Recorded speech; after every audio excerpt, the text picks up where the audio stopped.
I knew something was wrong the moment I stepped into the ballroom. The air felt too thick, like trying to breathe underwater, and the champagne flute in my hand suddenly weighed 1,000 pounds. That's when I saw her. My wedding dress. My goddamn wedding dress on another woman's body. I froze mid-step, my heel clicking against marble with a sound that seemed to echo only in my head. Around me, the engagement party continued. Laughter, clinking glasses, the soft hum of expensive people having expensive conversations. But I couldn't hear any of it clearly. Just white noise and the thundering of my pulse. "Elena, you actually came!" Adam's voice cut through my shock. My ex-husband materialized beside me, his familiar cologne hitting me a second before his words did. "Didn't think you'd have the guts." I stared at him. This man I'd spent 6 years loving, trying to reconcile the Adam I knew with this stranger, wearing a smirk that never used to be there. "Why is she wearing my dress?" The question came out steadier than I felt. He laughed, taking a sip of his whiskey. "Oh, that. Angela found it at this vintage boutique. Isn't that wild? She fell in love with it. Complete coincidence." Bullshit. Complete bullshit. That dress had been custom made, hand-beaded, one of a kind. You know that's not possible. I kept my voice low, even as I felt heat crawling up my neck. "Maybe you're not as unique as you think, Elena." His eyes flicked over me, assessing. "Anyway, Angela wears it better. You've put on what, 15 pounds since the divorce?" The comment landed like a slap. I'd lost weight, actually. 10 pounds of stress and heartache that melted away while I cried myself to sleep for months. I watched his new fiancée, young, blonde, laughing, twirling in my dress. My dress.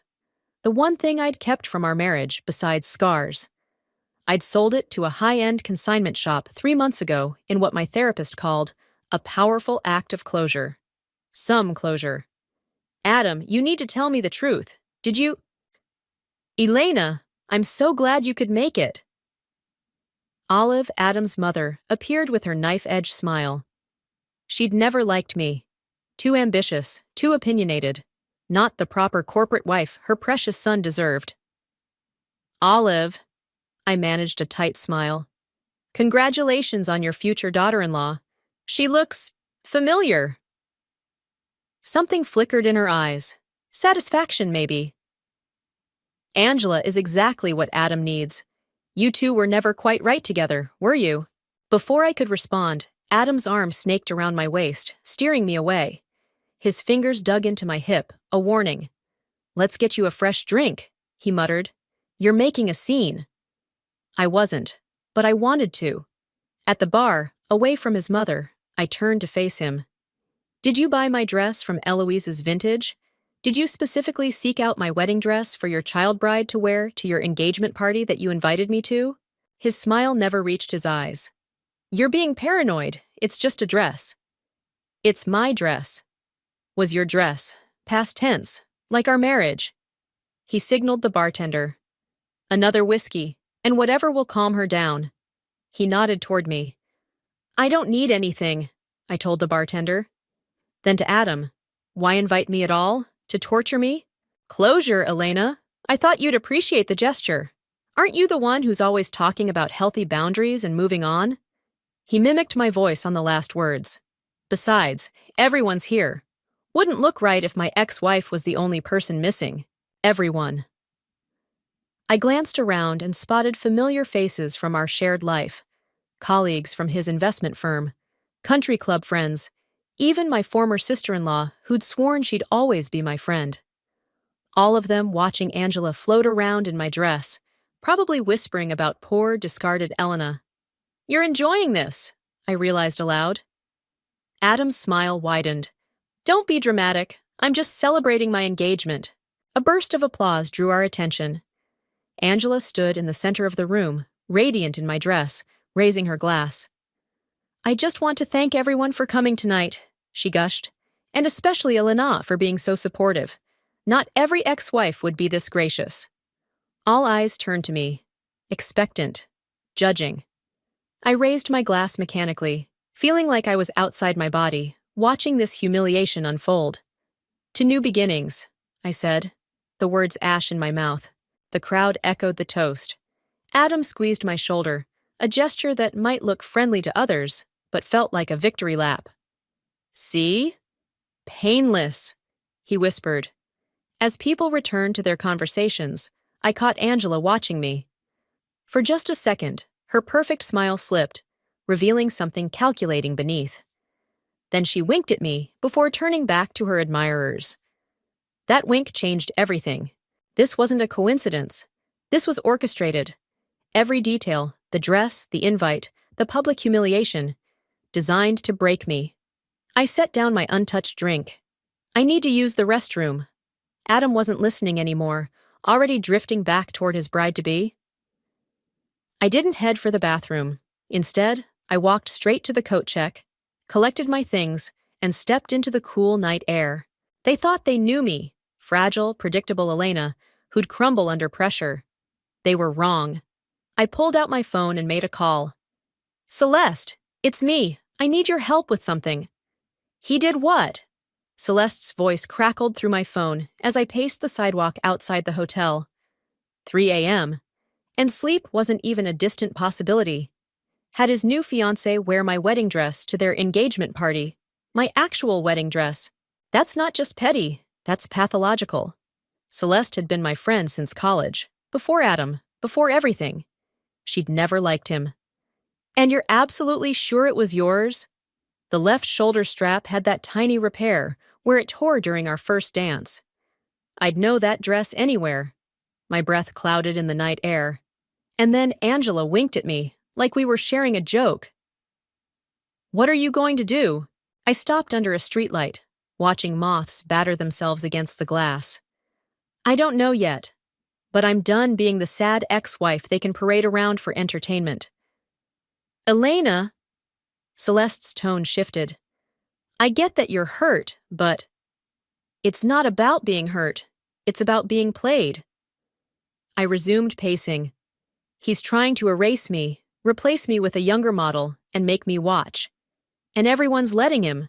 So don't let him. Walk away. Live your best life. That's the real revenge. I laughed, the sound harsh even to my own ears. That's what my therapist says, but you didn't see his face, Celeste. He's winning, and he knows it. A car drove past, its headlights briefly illuminating the empty street. For a moment, I saw my shadow stretched long against the pavement, thin and distorted, barely there.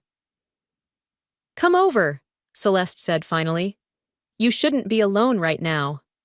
Celeste's apartment was exactly what I needed. Warm, cluttered, safe. She handed me a mug of tea spiked with something stronger and settled beside me on her worn couch. Start from the beginning, she said. Not just tonight. When did things with Adam start feeling off? I wrapped my hands around the mug. Remember that business trip to Vancouver last year? He came back different, distant, started working late, guarding his phone. I took a sip, welcoming the burn. I thought he was having an affair, but he swore he wasn't. Made me feel crazy for asking. Then, 3 months later, he tells me he needs space and moves out. And 2 months after that, he files for divorce, Celeste finished. Fast-tracked it, too. His lawyer was brutal. I stared into my tea. Then suddenly he's engaged to Angela, who's 10 years younger and works at his firm. The ink on our divorce papers was barely dry. Celeste tucked her legs under her. So you think they were together before? I know they were, but that's not even what bothers me most. I set down my mug. It's how he's rewriting our history, telling everyone I was cold, career-obsessed, didn't want children. But you put your promotion on hold when you were trying for a baby. 3 rounds of IVF, all while managing his mother's constant disappointment. My voice cracked. And now he has the nerve to parade around this girl wearing my wedding dress like some sick trophy. Celeste was quiet for a moment. What did you mean when you said you needed my help? I hesitated. I want the truth. About when their affair started. About what he's been telling people.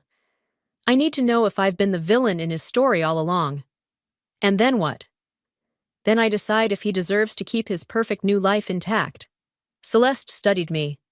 That doesn't sound like you, Elena. Maybe I'm tired of being me. I met her gaze.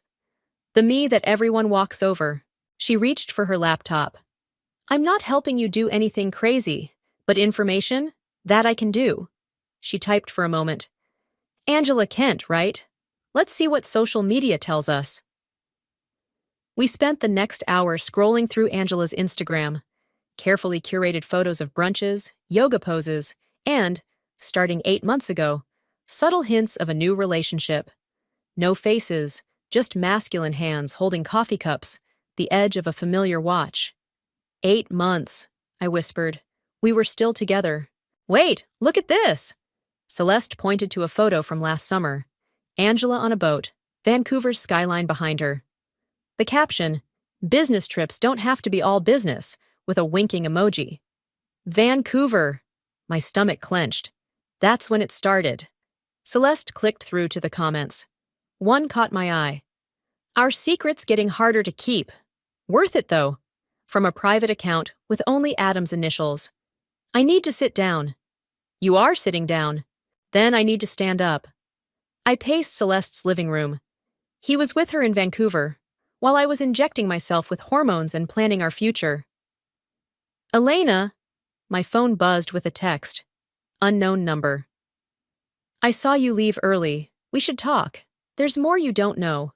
Meet tomorrow? Wayne. Who's Wayne? Celeste asked, reading over my shoulder. Adam's colleague. Quiet guy, always seemed uncomfortable around me. I frowned at the message. Why would he want to talk to me? Could be a trap. Adam sending someone to see how you're handling things. I considered this. Or he could have information. Be careful. Celeste took my phone and typed a response. What kind of information? The reply came quickly. The kind that explains why she was wearing your dress, and why Adam's mother hates you so much, not over text. I looked at Celeste, something new unfurling in my chest. Not hope exactly, something sharper. I'm meeting him, I decided. Not alone, you're not. I need to do this myself. I took my phone back. But I'll meet him somewhere public, I typed. Tomorrow, noon, the coffee shop on 9th. His response was immediate. I'll be there. And Elena, bring the flash drive from your desk drawer. The one Adam doesn't know about. My blood went cold. I hadn't thought about that flash drive in months. It contained backup files from when I'd helped Adam organize his home office last year, including financial records I'd never opened. How does he know about that? Celeste whispered. I stared at my phone, mind racing. I don't know, but I'm going to find out. I arrived at the coffee shop 20 minutes early, flash drive heavy in my coat pocket. Sleep had been impossible after leaving Celeste's apartment. Instead, I'd gone home and dug through old boxes until I found it. A small black rectangle containing pieces of Adam's life I'd never examined. The barista had just set down my Americano when I spotted Wayne entering, scanning the room with nervous energy. He looked different outside the office context, more human in jeans and a worn leather jacket than the crisp suits Adam insisted his team wear. He noticed me and approached, hands shoved deep in his pockets. You came, he said, sliding into the seat across from me. You made it sound important. Wayne ordered coffee, then leaned forward. I wasn't sure you'd bring it. He nodded toward my pocket, where I'd been unconsciously fingering the flash drive. I haven't decided if I'm giving it to you. I studied his face for signs of deception. How do you even know about it? Adam's been looking for it. Tore apart his office last week, then called Angela in a panic. Wayne's coffee arrived, but he ignored it. He thinks you might have taken it deliberately. Yeah, I didn't. I trailed off, remembering. We were organizing his home office before a tax audit. I backed up his financial documents as a precaution. Did you ever look at those files? I shook my head. It was just routine.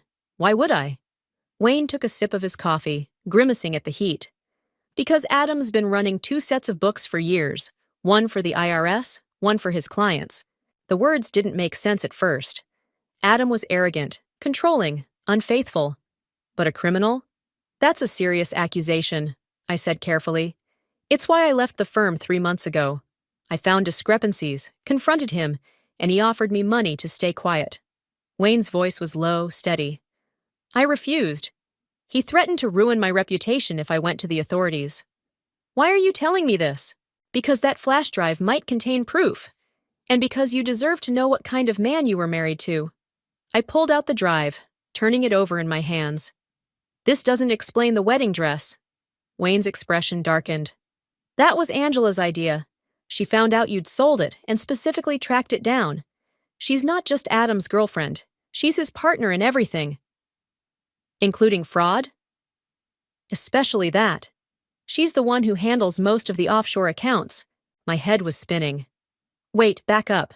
Adam's mother was at that party, watching Angela wear my dress. She had to know what they were doing. Olive doesn't just know, she introduced them. Wayne leaned closer. Vancouver last year? That was a setup. Olive had been pushing Angela at Adam for months. She never thought you were good enough for her son. The revelation hit like a physical blow. All those dinners with Olive, trying desperately to win her approval while she was actively working to replace me. How do you know all this? I asked, voice barely steady. Adam drinks, talks too much when he does. Wayne hesitated, and Angela and I dated briefly before she set her sights on Adam. I stared at him. So this is about revenge for you? Initially, maybe. He didn't flinch from my gaze. Now, it's about doing what's right. Adam's stealing from people who trust him. Elderly clients, family friends. I closed my fingers around the flash drive. If what you're saying is true, why not take this to the SEC yourself? Because they'll need more than just those files. They'll need testimony from someone on the inside. Wayne's eyes met mine. Someone like his ex-wife who had access to his home office, who might have noticed things. I didn't notice anything. Are you sure? Think back, Elena. The late-night calls he'd take in another room, the trips that never quite made sense. Memories surfaced. Adam insisting I never touch his work papers, the locked drawer in his desk, the unexplained cash deposits I'd glimpsed in our joint account before he moved all our finances to separate banks. I struggled for words. This is a lot. I know, and I'm sorry to dump it on you. Wayne looked genuinely apologetic. But when I saw you at that party, saw what they were doing to you. You were there? I interrupted. I didn't see you. I wasn't invited. I was meeting a friend at the hotel bar and saw you leave. Recognized that look on your face. His smile was grim. It's the same one I had when I realized who Adam really was. I took a long sip of my coffee, trying to process everything. What exactly are you suggesting I do? Help me build a case. Check what's on that drive. If there's evidence, we take it to the authorities together. And if I don't want to get involved? Wayne shrugged. That's your choice. But ask yourself, do you really want to let them win? Let them humiliate you and walk away clean? Before I could answer, my phone buzzed with a text. I glanced down and felt my stomach drop. Where are you? We need to talk. I'm outside your apartment. Adam. I showed Wayne the message. He knows, Wayne said quietly. Someone must have seen us. Or he's tracking my phone. A chill ran through me. He always knew my passwords. You need to be careful. Adam won't hesitate to destroy anyone who threatens him. Wayne stood. Don't go home, not yet. I can't just disappear. No, but you can buy time. He pulled out his phone. Text him back. Tell him you're shopping or at the gym, somewhere he can't easily check. My fingers hovered over the keyboard. This was the moment. Step into this conspiracy or walk away. I typed, at yoga. Need space after last night. Talk tomorrow? Adam's response was immediate. Fine. Dinner tomorrow, 7 p.m. We need to discuss some items of yours I found. I looked up at Wayne. He's bluffing, trying to see if I have the drive. Probably. Wayne held out his hand. So what's it going to be, Elena? Are you in? I pocketed the flash drive and stood up. I'm not giving you this, not yet, but I'll look at it myself. Fair enough. He nodded. But don't do it at home or on any device Adam might have access to. I'm not stupid. No, Wayne said, something like admiration in his eyes. I don't think you are. That's why they're scared of you. As I walked out, that thought settled into my bones. They were scared of me, not the other way around. And for the first time since seeing Angela in my wedding dress, I felt something close to power.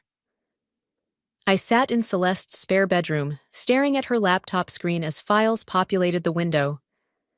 My hands trembled slightly as I clicked through Adam's financial records, the reality of what I was seeing slowly sinking in. This can't be right, I muttered. Celeste leaned over my shoulder. What am I looking at? 2 different account statements for the same time period. I pointed to the screen. This one shows a $50,000 loss for the Gardner Retirement Fund. This one shows a $120,000 gain. Maybe it's for different clients? I shook my head. Same account number. He's showing losses to some people and gains to others. I clicked through more files. There are dozens like this. And look, offshore transfers to accounts in the Caymans. Huh, holy shit! Celeste straightened. Your ex-husband is running a Ponzi scheme. The words hung in the air, making it all real. Adam wasn't just a cheater. He was a criminal. I lived with him for 6 years, I said quietly. How did I not see this? Because he didn't want you to. Celeste squeezed my shoulder.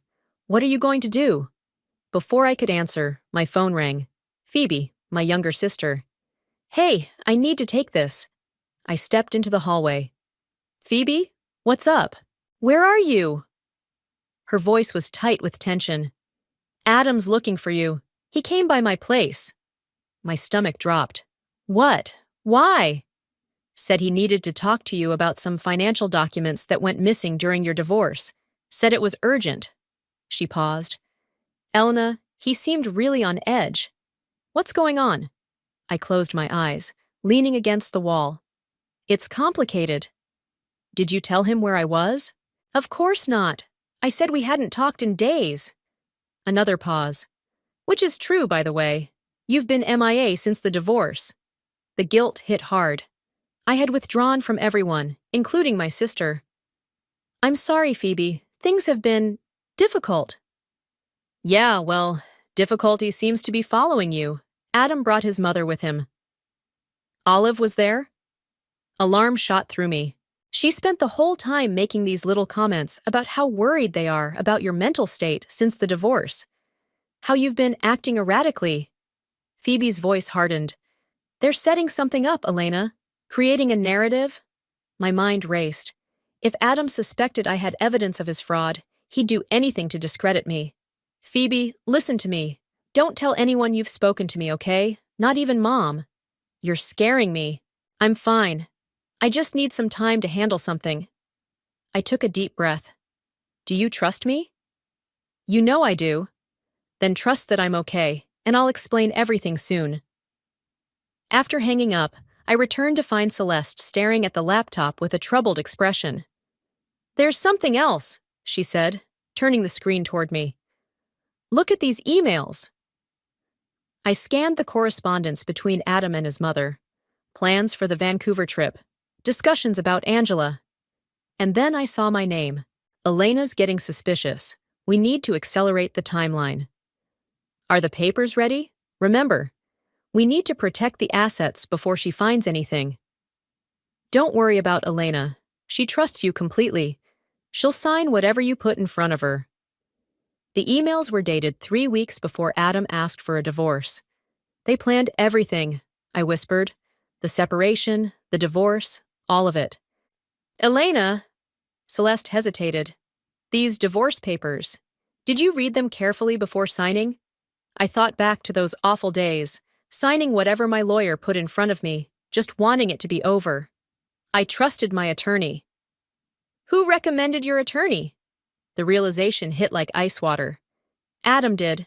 He said since he was the one leaving, he'd cover the legal fees. Celeste's expression confirmed my fear. You need to get copies of what you signed. My phone buzzed with a text from Adam. We need to talk tonight, not tomorrow. This is serious, Elena. Another text followed immediately. If you're worried about the IRS questions, I can help. Just need those backup files you might have. He's getting desperate, I said, showing Celeste. which makes him dangerous. She closed the laptop. You can't meet him. If I don't, he'll know something's wrong. I paced the small room. I need to buy time. For what? To figure out what to do with this information. I gestured to the laptop. Wayne wants to go to the SEC, but what if Adam has connections there too? What if no one believes me? Celeste considered this. What about Angela? Could she be turned against him? I remembered Angela's wink at the party. No, Wayne says she's in on everything. Then we need leverage, something that would make Adam back off. An idea formed. Risky, possibly reckless, but it might work. I need to go to my apartment, I said suddenly. What? No, Adam might be waiting there. Not for what you're thinking. I grabbed my coat. There's a hidden safe in my closet. Adam doesn't know about it. I kept insurance there. Insurance? After I found lipstick on his collar 2 years ago, I started keeping records. Screenshots of suspicious texts I saw on his phone. Recordings of conversations where he discussed clients. I met Celeste's concerned gaze. I never used them because I wanted to believe him when he said nothing was happening. But they're there. That's still too dangerous. I'll be careful. Text Adam and tell him I'm meeting him at that Italian place he likes at ADL's. That gives me time to get in and out of my apartment. And if he's already there? Then I'll deal with it. I felt a strange calm settling over me. I'm done running from him, Celeste. As I headed for the door, my phone buzzed with another message. Not from Adam this time, but Wayne. Angela just called me. They know we met. Be careful. They're pulling bank records to see if you've accessed any accounts. Don't go home. Too late. I was already halfway to my car, determination hardening into something stronger. For 6 years, Adam had written our story. Now I was taking back the pen. Rain pounded the windshield as I parked a block from my apartment building. Perfect weather for what I was about to do. Dark enough to provide cover, miserable enough to keep people indoors. I pulled my hood up and checked my phone one last time. 8:15 p.m. Adam would be at the restaurant by now, checking his watch, growing increasingly irritated as I failed to show. Good. I moved quickly through the rain, scanning for his car or any sign of Olive. The street was clear, but anxiety still crawled up my spine as I approached my building. This was either very smart or incredibly stupid. The lobby was empty. I took the stairs instead of the elevator, not wanting to announce my arrival with a ding. At my door, I paused, listening. Silence. I unlocked it as quietly as possible and slipped inside. My apartment felt different, like someone else's space. Had Adam been here? I moved through the darkened rooms, not daring to turn on lights, using my phone's flashlight to navigate to my bedroom closet. The safe was hidden behind a false panel at the back, installed years ago when I'd briefly dated a security consultant. I'd never told Adam about it, my one secret in a relationship where he demanded total transparency. I slid the panel aside and entered the combination. Inside lay a small fireproof box containing exactly what I'd come for: a USB drive, a small recording device, and a folder of printed documents. As I reached for them, a floorboard creaked behind me. I whirled around, heart hammering. Looking for something? Angela stood in my bedroom doorway, silhouetted against the hall light she'd switched on. I clutched the box to my chest. What are you doing in my apartment? Waiting for you. She stepped forward, surprisingly calm. Adam thought you might come here. So he sent his attack dog while he hides at the restaurant? I backed up against the closet. Classy. Adam doesn't know I'm here. She perched on the edge of my bed, looking oddly at home. I came on my own. That caught me off guard. Why? Because we need to talk, woman to woman. She gestured to the box in my arms. About whatever you think you have there, and about what I'm wearing. You mean my wedding dress? The anger I'd been suppressing flared. Was that your idea or his? Mine. She didn't even have the decency to look ashamed. I wanted to see you up close. The woman Adam couldn't stop talking about even after you were gone. If you came to gloat, I came to warn you. Her voice sharpened. You have no idea what you're getting into, Elena.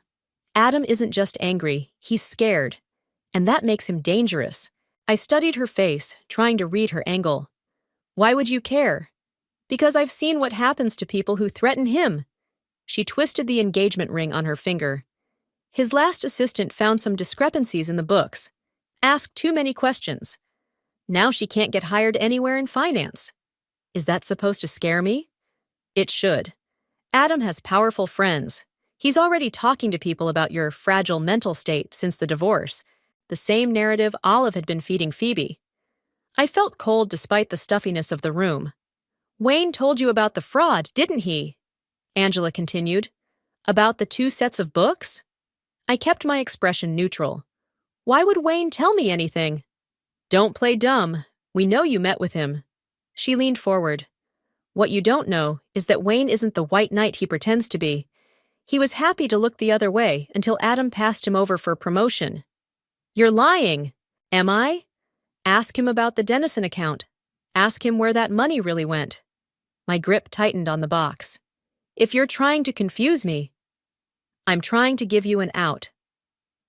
Angela stood up. Walk away, Elena.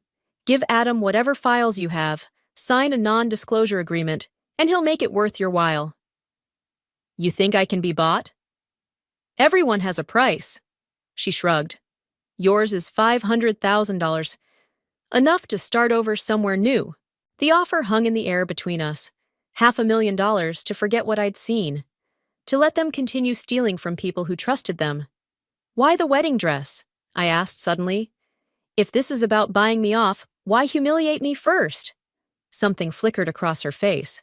Discomfort, maybe even guilt. That was a miscalculation. Adam said it would help break your confidence. She looked away. I didn't realize how it would feel, wearing another woman's memories. But you did it anyway. Yes. Her eyes met mine again, harder now.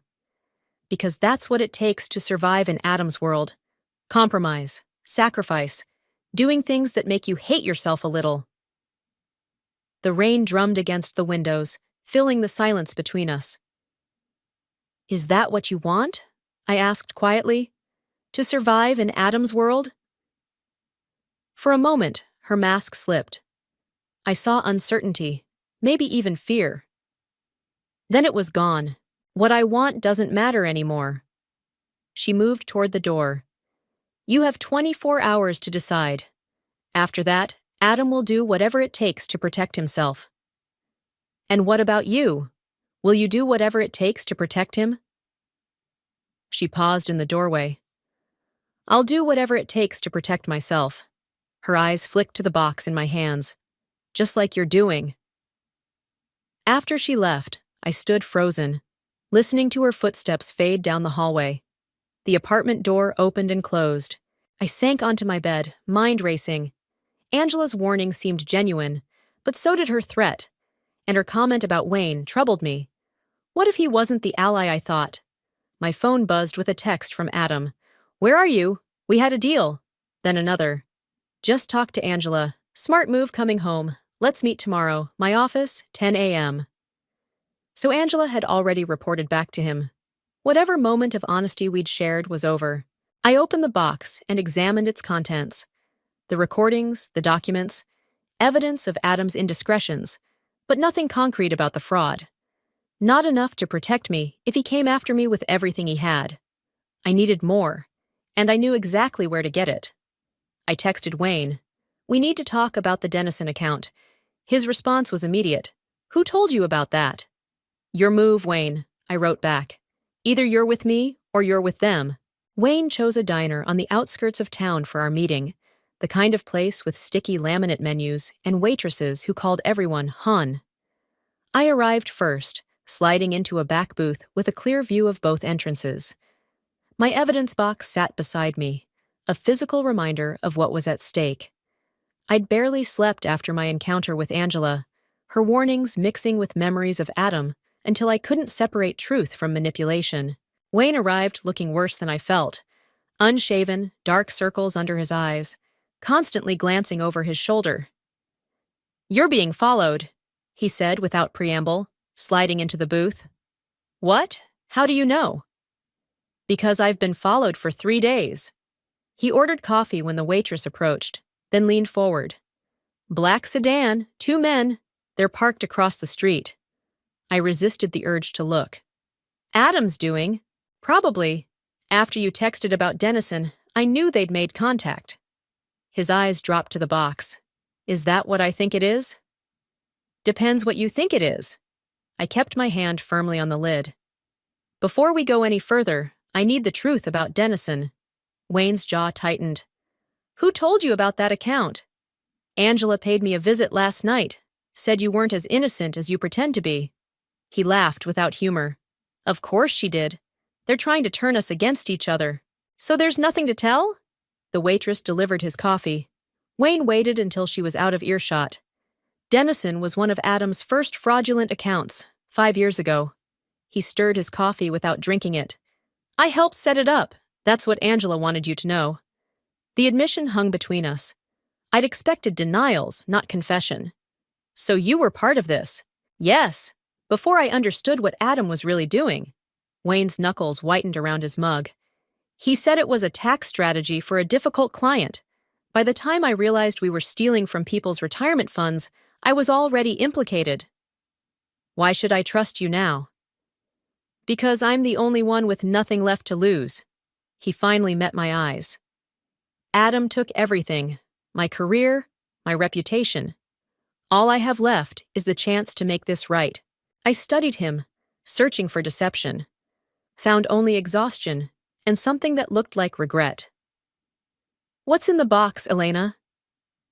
I hesitated, then opened it. Evidence of Adam's affairs. Recordings of him discussing clients inappropriately. Nothing concrete about the fraud. It's not enough. Wayne shook his head. Adam will claim you doctored the recordings out of spite. So what do? We need to get into his office computer. The real records are there, password protected. Wayne lowered his voice. And we need to move fast. Word is the SEC might already be looking into the firm. Isn't that what we want? Not if Adam destroys evidence first. Or worse, frames someone else. His eyes met mine. Like his unstable ex-wife who's been acting erratically since their divorce. The same narrative Olive had been spreading. I felt sick. I'm meeting Adam at his office today at 10, I said. He thinks I'm returning the flash drive. That's too dangerous. It's also our only chance to access his computer. I leaned forward. I'll distract him. You tell me exactly what to look for and where. Wayne started to protest, then stopped, considering. It could work, but you'll need this. He slid a small device across the table. It's a keystroke logger. If you can get it plugged into his computer, it will capture his passwords. I pocketed it, heart racing.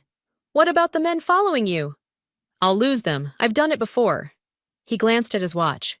You should go. Take a different route back, just in case. As I gathered my things, Wayne caught my wrist. Elena, there's something else you should know. About Angela. What about her? She wasn't just Adam's mistress. She was Olive's goddaughter. His expression was grim. This whole thing, your marriage, the divorce, it might have been planned from the beginning. The diner seemed to tilt around me. That's not possible. We were married for 6 years. Long cons take time, especially when there's serious money involved.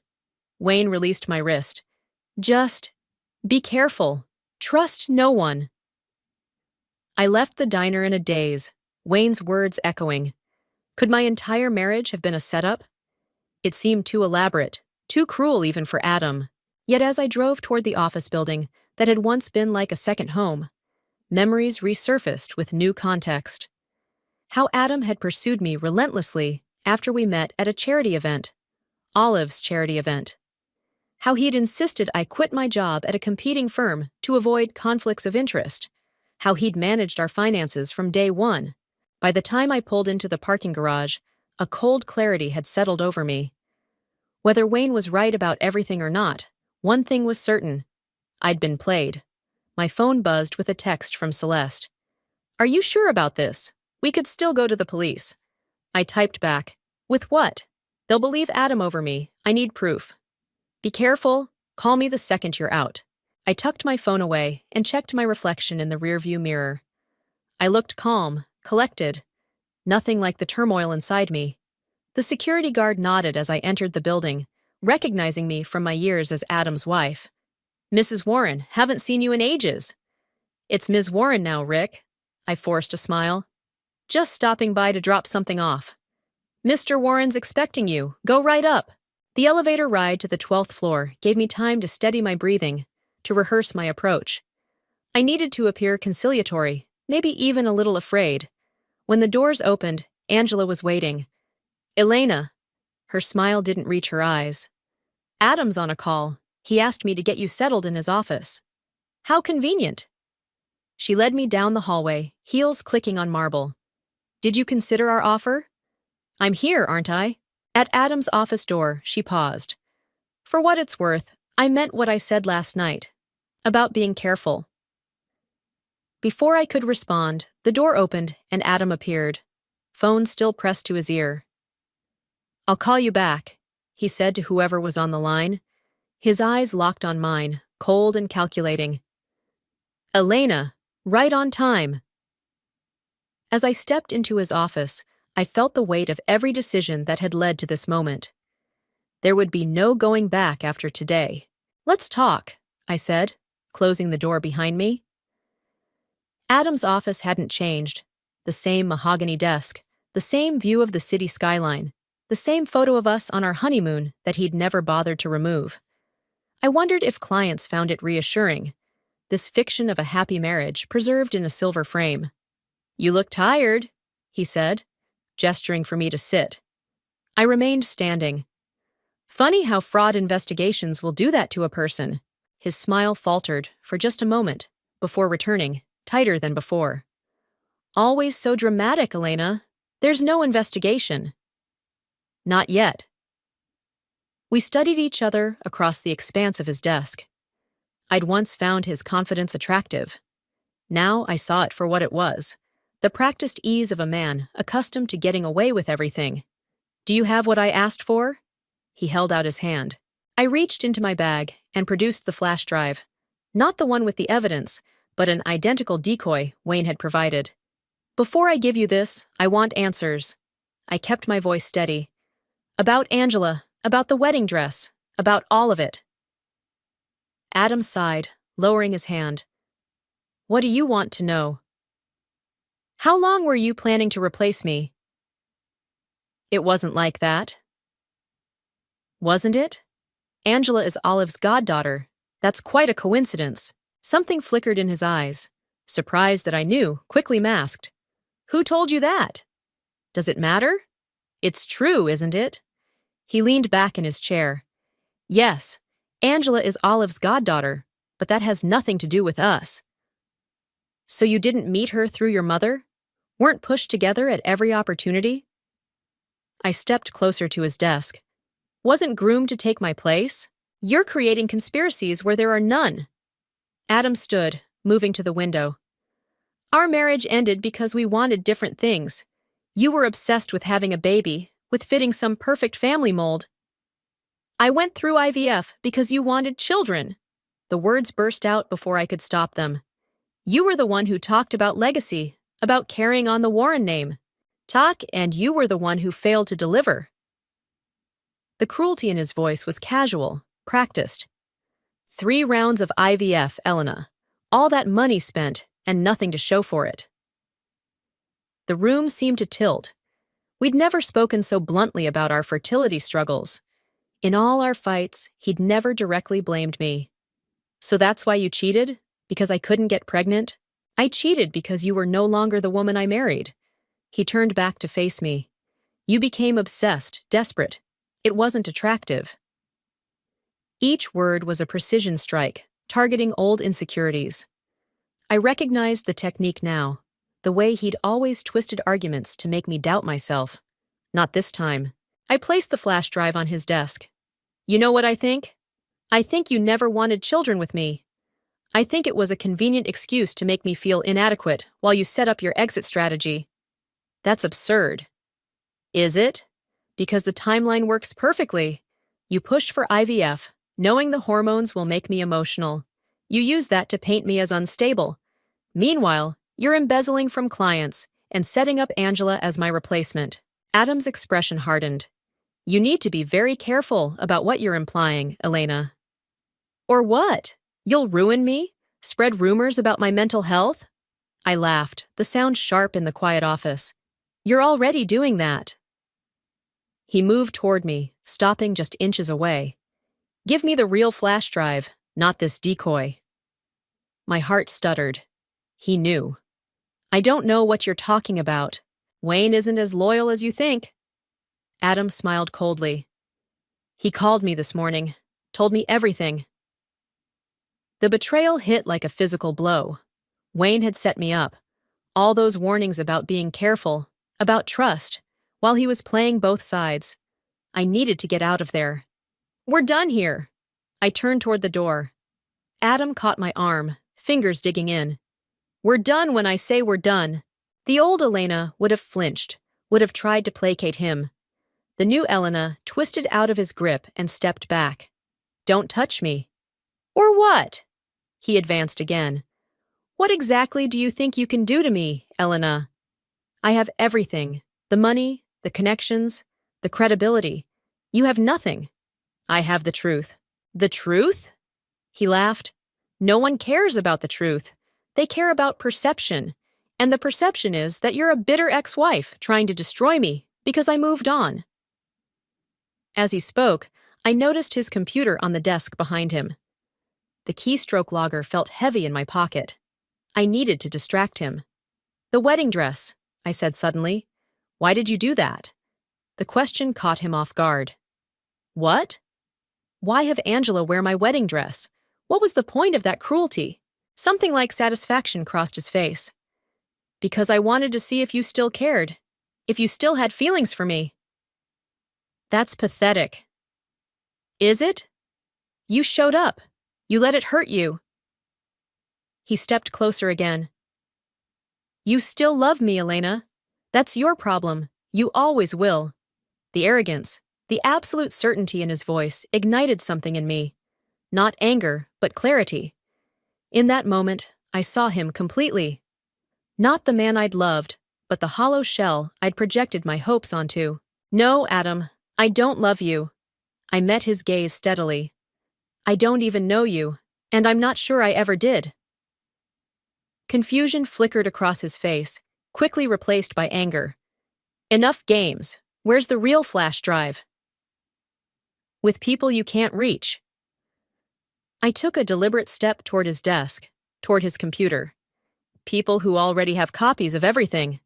You're bluffing. Am I? I picked up the photo of us from his desk. You know what's interesting about this frame? It's the one I gave you for our first anniversary, the one with the hidden compartment. His eyes widened slightly. I'd struck a nerve. What hidden compartment? I turned the frame over, pressing the secret latch I'd shown him years ago. A latch he'd apparently forgotten. The back panel slid open, revealing a small recording device, the one that's been recording this entire conversation. I smiled as his face drained of color. Including your admission about Angela and your mother. Give me that. He lunged for the frame. I sidestepped him, using his momentum to slip behind his desk. In one fluid motion, I plugged the keystroke logger into his computer. It's over, Adam. I backed toward the door, frame in hand. You, Angela, your mother. You all underestimated me. That was your mistake. His face contorted with rage. Security! He shouted toward the door. Security! I yanked open the door to find Angela standing there, face pale. Move, I told her. To my surprise, she stepped aside. As I walked past her, she whispered, The Cayman accounts. Password is Olive Garden 1956. I froze for a split second, processing her betrayal. Of Adam, not me. Behind us, Adam was still shouting. Security would arrive any moment. Why? I asked her. Her eyes met mine, resolute. Because you're right. It is over. I ran. The conference room at the SEC offices felt sterile and impersonal. all glass and chrome, designed to intimidate. I sat straight-backed in an uncomfortable chair, surrounded by serious-faced agents reviewing the evidence I'd provided. "And you obtained this password how, exactly?" Agent Reeves asked, not looking up from her notes. An anonymous tip." I kept my promise to Angela. Whatever her reasons for helping me, I wouldn't expose her. "Convenient." Agent Reeves didn't sound convinced. "The evidence speaks for itself." I gestured to the screens where Adam's financial records were displayed. The Cayman accounts, the double books, the client statements, it's all there. Along with your recording of Mr. Warren essentially admitting to setting you up. Agent Reeves finally met my eyes. That was resourceful. I didn't tell her about the keystroke logger. Some details were better left unshared. "What happens now?" I asked. "We continue our investigation. Mr. Warren and several associates have been brought in for questioning." She closed her folder. "You're free to go, Ms. Warren. We'll be in touch if we need anything else." Outside, the October air felt crisp and clean after the stifling conference room. I checked my phone. 3 missed calls from Celeste, 1 from Phoebe, and a text from Wayne. "Need to talk. Meet me?" After his betrayal, Wayne was the last person I wanted to see, but curiosity won out. I texted back, "Where?" His response came immediately, "The bench." "You know the one." I did know. It was where we'd first discussed Adam's fraud. A public place, safely neutral. Wayne was already waiting when I arrived, looking more haggard than ever. He stood when he saw me, uncertainty in every line of his body. "I wasn't sure you'd come." I almost didn't. I remained standing, keeping distance between us. "Adam said you called him, warned him about me." "I did." Wayne didn't try to deny it. "But not for the reason you think." "Enlighten me." I needed him to believe I was still on his side. It was the only way to get access to his private server. Wayne pulled out his phone, showing me an email. "I sent this to the SEC yesterday morning, before you went to Adam's office." I scanned the email, detailed instructions for accessing Adam's hidden accounts, including server locations and passwords. "You set him up," I realized. "Used me as a distraction while you gathered the final evidence." "Used" is a strong word. Wayne pocketed his phone. "I knew you were smart enough to handle Adam, and I knew he'd be focused on you, not on what I was doing. You could have told me. Would you have agreed to it? To being the decoy?" I considered this. "Probably not." "Exactly." He gestured to the bench. "Can we sit, please?" I hesitated, then sat at the far end. Wayne took the hint and kept his distance. "There's something else you should know," he said. "About Angela. She gave me the password to the Cayman accounts." Surprise flickered across his face. "She did?" "Right after I left Adam's office. She turned on him." I studied Wayne's reaction. "You didn't know?" "No." He looked genuinely shocked. "I thought she was loyal to the end." "Apparently not." I remembered the resolve in Angela's eyes. "I think she was tired of being controlled." "By Adam?" "By all of them. Adam, Olive." I trailed off, pieces clicking into place. "Did you know Olive was involved in the fraud too?" Wayne nodded. "She was the one who brought in the wealthy clients, old money families who trusted the Warren name.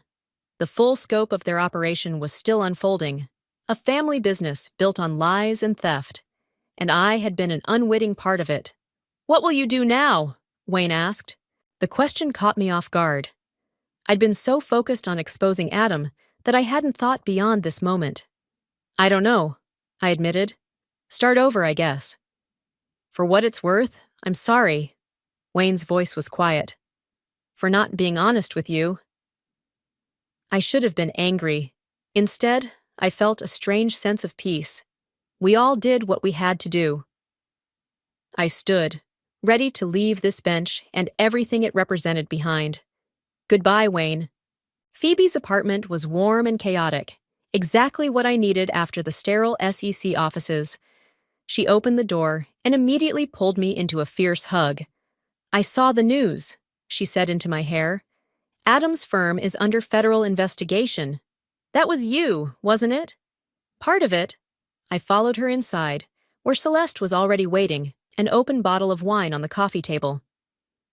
The avenging angel returns, Celeste said, pouring me a glass.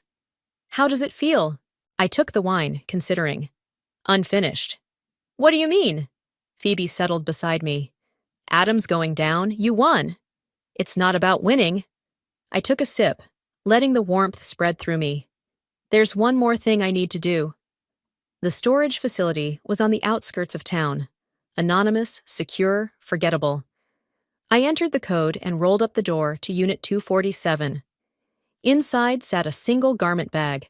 I unzipped it slowly, revealing my wedding dress. The real one. I'd never sold it to any consignment shop. That had been a story I told my therapist, my friends, myself. The truth was, I hadn't been ready to let go. Until now. I lifted the dress, feeling its weight one last time. The beadwork caught the fluorescent light, memories shimmering across the fabric, some beautiful, some painful, all part of me. From my bag, I took out a small card and a pen. I wrote a simple message, then attached it to the dress. Outside, I placed the garment bag carefully in a donation box for a women's shelter that provided professional clothing for job interviews and special occasions. Someone else would make new memories in this dress, better ones. My phone buzzed with a news alert.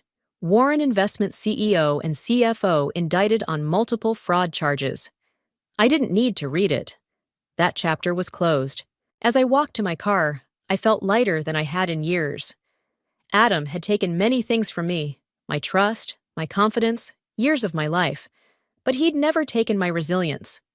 That had always been mine. My phone rang. The caller ID showed a number I didn't recognize. Hello? Ms. Warren? This is Diane from Horizon Marketing. We received your application and would like to schedule an interview. The job I'd applied for last week, a fresh start in a new city. Yes, I said, smiling into the phone. I'm available. As I drove away, I thought about the note I'd left with the wedding dress. The past doesn't define you. Neither do the people who couldn't see your worth. This dress deserves a better story. So do you. So did I.